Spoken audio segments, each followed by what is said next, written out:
हमें इसके लिए एनर्जी निकालनी है। Calculate energy for this process. और हमें आयनाइजेशन एनर्जी दे रखी है हाइड्रोजन की ग्राउंड स्टेट में 2.18 इंटू 10⁻⁻18।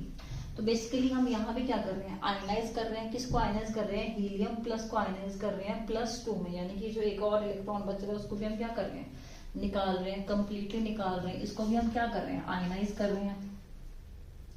तो आयनाइज करने के लिए डेल्टा ई जो है वो कितना हो जाता है, E2 माइनस E1 जिस लेवल में है और जहां पे लेके जाना है। तो यहाँ पे क्या हो जाएगा, E infinity minus E1। E infinity कितनी है, 0, ठीक है, और माइनस E1। अब हमें जो हमारी एनर्जी होती है उसका फॉर्मूला क्या होता है, -2π²m e⁻⁴z² इंटू में h², ठीक है।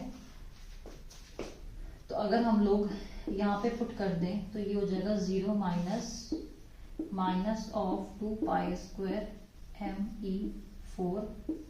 किसके लिए, ये हीलियम के लिए। n की वैल्यू कितनी हो जाएगी, फर्स्ट उसके लिए निकालनी है, फर्स्ट लेवल के लिए h² और z कितना हो जाएगा 2 ठीक है। अब ये जो वैल्यू दे रखी है अगर मैं हाइड्रोजन के लिए बात करूं तो ये वैल्यू किसकी है, 2π²me⁴ अपॉन में h²। इसकी वैल्यू ये दे रखी है तो इसकी वैल्यू यहाँ पुट कर दो तो ये कितनी होगी, 2.18 इंटू 10⁻⁻18 जूल पर एटम इंटू में कितना आ गया, z हमारा एटॉमिक नंबर हमारा कितना हो गया, 1² इंटू में एटॉमिक नंबर कितना हो गया, 4। तो ये हमारी आयनाइजेशन एनर्जी किसकी आ जाएगी, हीलियम की आ जाएगी, ठीक है।